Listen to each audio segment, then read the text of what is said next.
The Indiana Fever fans were chanting, "Sophie, Sophie."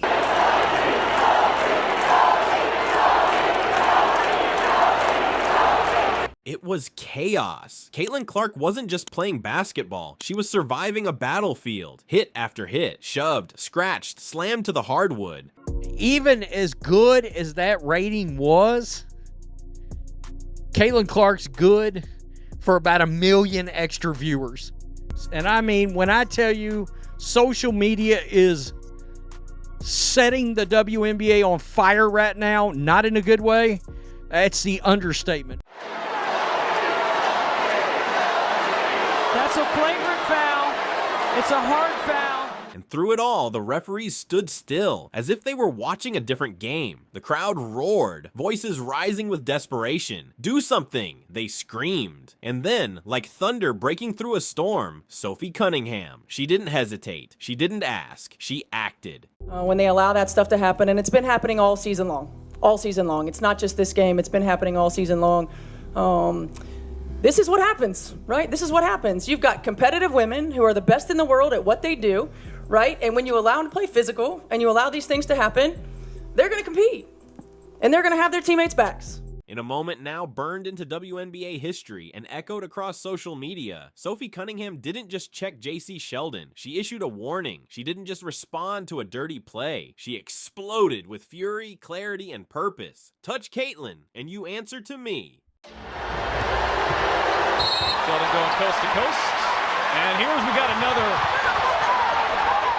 That wasn't a foul. That was a message. For too long, fans had watched in frustration. Game after game, Caitlin Clark, the face of the league, targeted, hit, slammed, and ignored. The cameras caught it. The fans saw it. The refs somehow didn't. But finally, someone said, "No more?"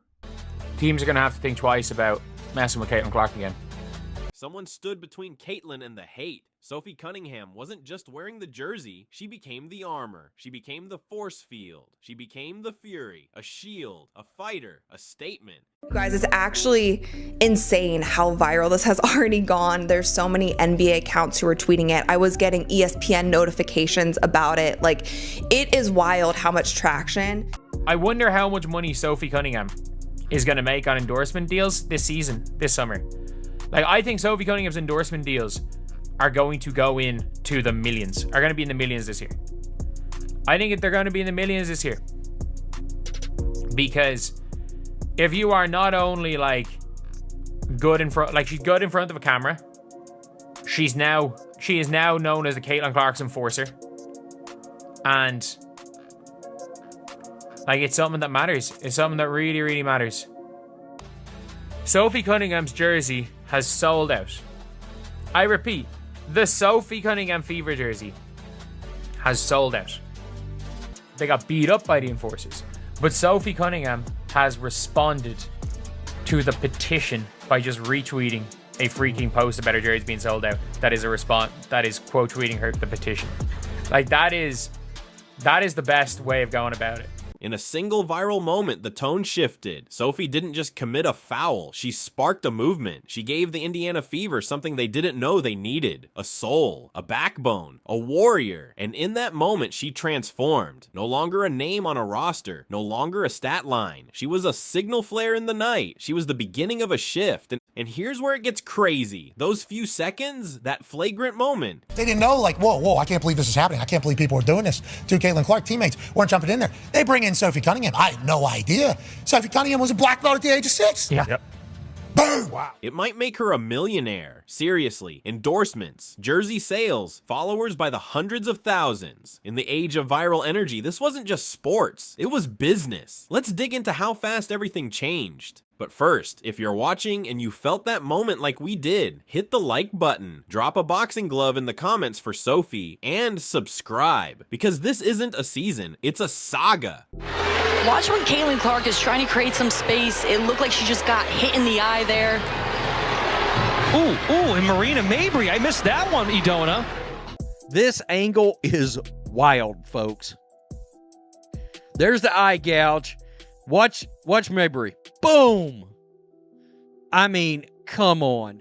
What the Indiana Fever went through that night wasn't new. This has been boiling under the surface for months. The officiating, a league-wide meme. Just recently, Kelsey Plum, one of the fiercest players in the W, broke down, tears in her eyes, praying, literally praying for things to change. And if Kelsey was crying, imagine what Caitlyn's been holding back. That night, Caitlyn was hunted. JC Sheldon went for the face. Marina Mabry, the body. Clark went flying. No whistle, no protection, no accountability. Another chapter in what has become a dark story. The league's biggest name being treated like a punching bag. Slow motion replays told the truth. The hits were intentional, deliberate, strategic, and dangerous. The kind of thing that, if it happened to LeBron or Steph, would crash Twitter and dominate ESPN for a week. But in the W, just another Tuesday, and we wonder why fans are fuming. Lexi Hull tried to step in, respect to her, but the response on the court? Muted, empty. Stephanie White, the coach, she brought fire in the post-game presser. But in the moment, the fans wanted fire. They wanted war. They wanted someone to toss a chair, to scream, to stand. They didn't get it, not until Sophie. And I truly think that this was a message that she was sending to the leagues, to the officiating, just like to everybody, because it is, if you are watching any of these games, you are seeing that there is a disparity in the way that it's being officiated, and the Indiana Fever are held to a standard that no other team is held to. All right, enough is enough. You know, at some point, the line gets crossed too often where something needs to be done and things need to be corrected.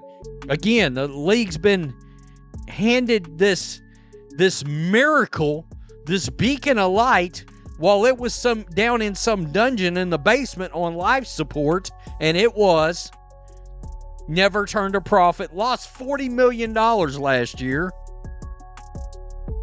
They get handed this beacon of light, and all these players cannot stand her. They're jealous, the players union. It looks like the whole league.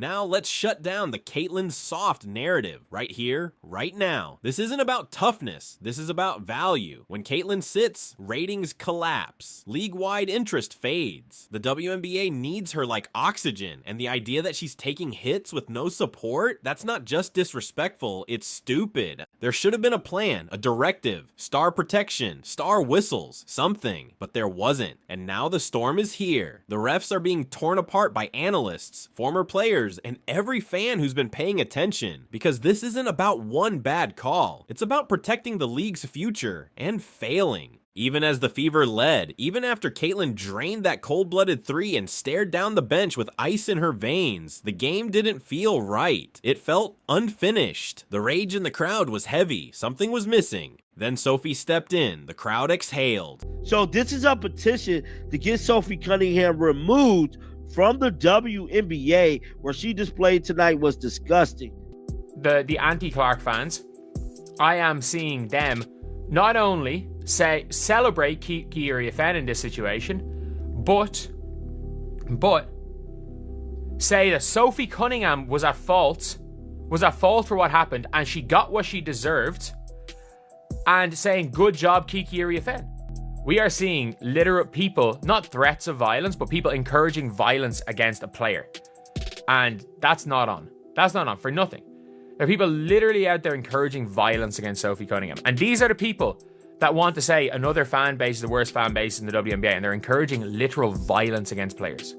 The kind of stuff that's being said to them, the stuff that's being said to Kelsey Mitchell, the kind of things that are being said to Natasha Howard are actually wild. People have taken a photo of these women and circled a bullseye on them and have said, it's on site when I see you. Those are actual threats. It was a movement in motion. It was weeks of disrespect boiling over into a single perfect cinematic collision. This wasn't one play. This was months of tension. It was for every missed call, every smirk, every player who thought they could get away with bullying Caitlyn and walking off untouched. Sophie made sure that era ended. Let's talk consequences. 1, Caitlyn Clark's fan base isn't casual. It's massive. It's relentless. They don't forget and they don't forgive. And now that outrage is weaponized. The fans aren't just angry. They're strategic. They've stopped supporting the league. They want it to crumble without Caitlyn. That's dangerous. 2. The league's scapegoat? Sophie. She's being petitioned, ridiculed, targeted. They want her banned. They want the All-Star game out of Indiana. The hypocrisy is insane. Just months ago, Sophie was taken down hard in a preseason game. Where was the outrage then? You see the double standard now? It's not about fouls, it's about fear. Fear that Caitlin Clark might be too popular, that her supporters are too powerful, that the WNBA's culture is being rewritten by fans outside the old system. After the Sky game, when Caitlin fouled Angel Reese, her teammates, who said nothing, were still attacked. That's how hot the environment is. Just standing next to Caitlin is now dangerous. You don't even have to speak. Silence is enough to make you a target. Sophie knew that, and she stood anyway. And that's what makes this moment legendary. Sophie Cunningham threw herself into the fire. She knew what would come. The trolls, the backlash, the league pressure. And she did it anyway. For her teammate, for justice, for the statement.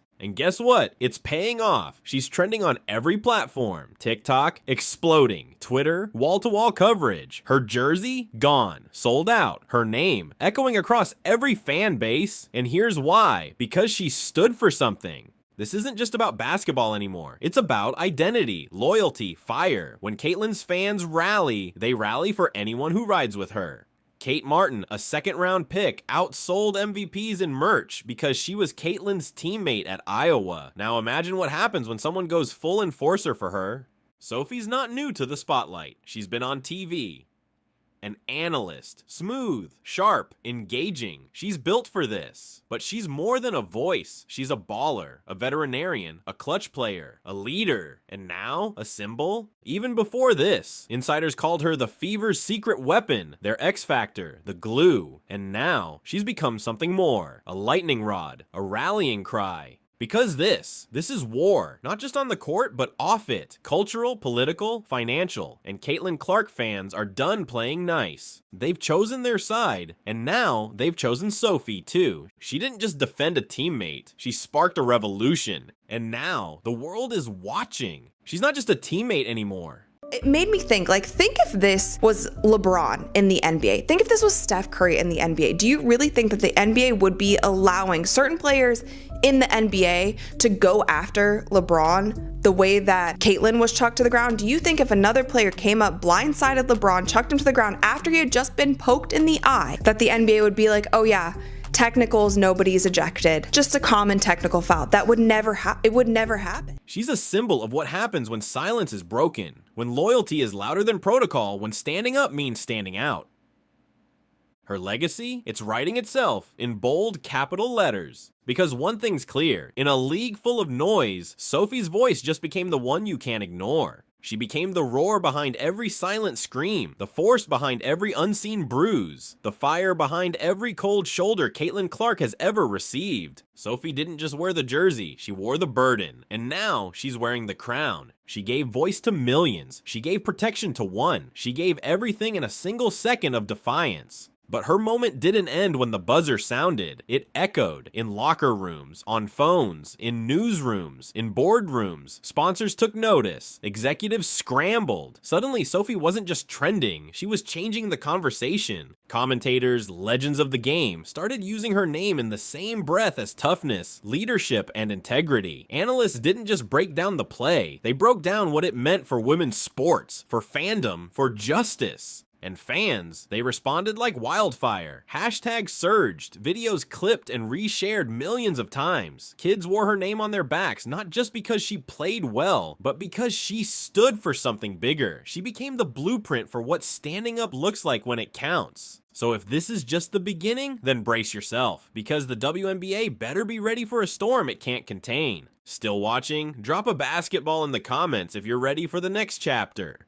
Because this story is just getting started, and if Sophie Cunningham was the lightning strike, then Caitlin Clark is the thunder that follows. This is more than rivalry now, it's revolution. It's a league redefining itself in real time. 1,000 headlines couldn't capture this moment, because it wasn't just action, it was meaning. And from now on, every elbow, every foul, every stare down, it won't just be a play, it'll be a statement. The next time Sophie steps on the court, it won't just be for the scoreboard. It'll be for every player who needed a voice, for every fan who demanded justice, And for every little girl watching who now believes being strong, loud, and unshakable is the new standard. Because this story wasn't written in silence, it was written in defiance.